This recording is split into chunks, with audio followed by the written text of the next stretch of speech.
Hey ladies and gentlemen, welcome back to the channel, Ralph's Automotive. I'm going to bring you along today and show you real quick how I do some editing in HP tuners. That question had come up a couple of times, Of course, there is a abundance of things that you can do with tuning software like this, but basically well, I don't know that I've actually got a video. Let me back up on that. I had acquired a 2008 GMC Acadia, and I didn't look too close at it when I bought it. I should have looked a little bit closer, but that's neither here nor there. It's been rigged pretty badly, and yesterday I made a discovery about, well, not yesterday, it was Wednesday rather. I made a discovery that the tire size on it is all wrong, because I've been noticing my speedometer being way off going on the highway. So I was off like 7 or 8 miles, something like that. Whatever it was, it doesn't matter. It was a substantial amount, and the faster you go, the worse it gets when the calculation is all off. So what I do to remedy the problem, I would have opted to go with new tires, but the biggest problem that I've had is I should say, is that the tires that they put on it are almost new. I mean, it got really good tires on it, and I did not want to take the tires off and buy yet another set of tires. It was a project vehicle that I bought. I thought it's something that we can use around here to drive around town and whatnot have you. But anyway, what I do on the HP, I use HP tuners, as a lot of you already know. So I use that program all the time. I do various things with it. I'm not going to go, this is not tutorial about how to use HP tuners, but this is just to show you how it is possible to use that software to manipulate settings within your ECU, or whatever you want to call it. You can do modifications throughout the whole vehicle. But anyway, in this scenario here, I'm not worried about any of this other than the speedometer up here. That's where we're going to go in. We're going to go straight into that. So we're looking at here. We get the window for the options of the speedometer. Of course, we've got the limiter options, and we've got the calibration options. Calibration is, in this case here, is where we want to be. And now I've already done it. It really occurred to me that this was going to be a nice quick video, and I've already done it. I apologize about that. I can tell you this.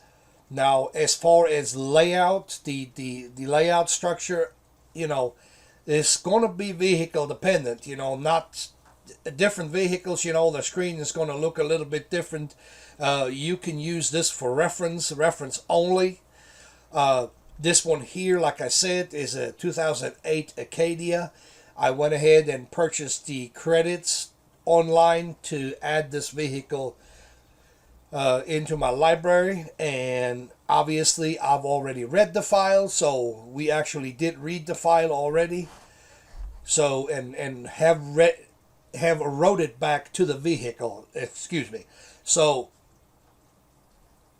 long story short, what I do in this particular case, I did some adjusting, of course. So I like this website right here. I go to tiresize.com.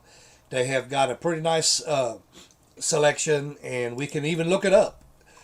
We can go ahead and do that. So if anybody is curious, this is a GMC 2008 Acadia, and this is a SLT in a front wheel drive.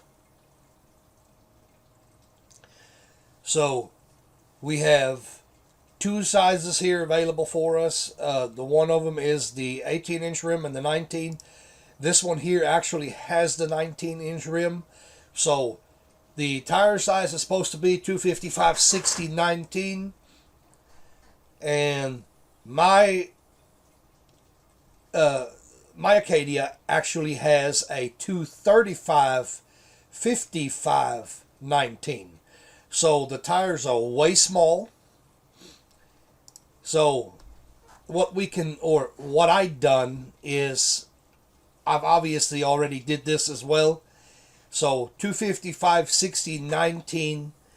I hit calculate. I put that in there, and what it does for us, it gives us all kinds of information about the tire. And what I really needed from this website here is to make this calculation about the revs per mile.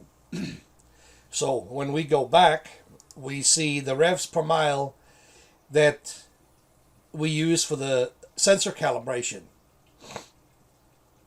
And if you're looking at this, it's set to 692.52. Well,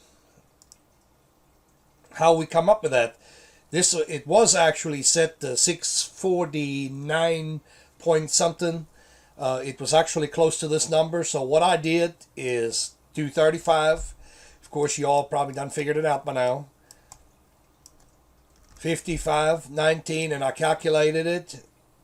Oh, whoopsie. Helps if I plug the right number in. 235. So that brings us to 692 revs a mile.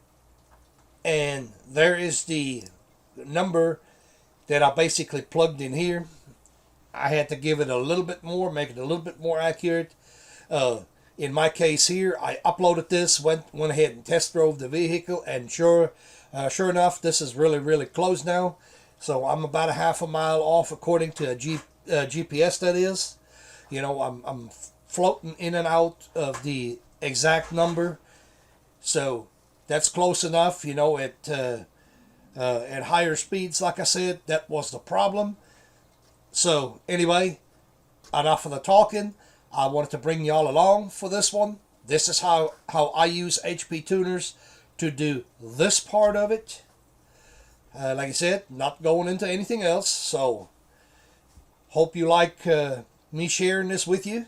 Hope somebody can use it. Like, subscribe, head on down in that comment box and leave some comments. Till next time.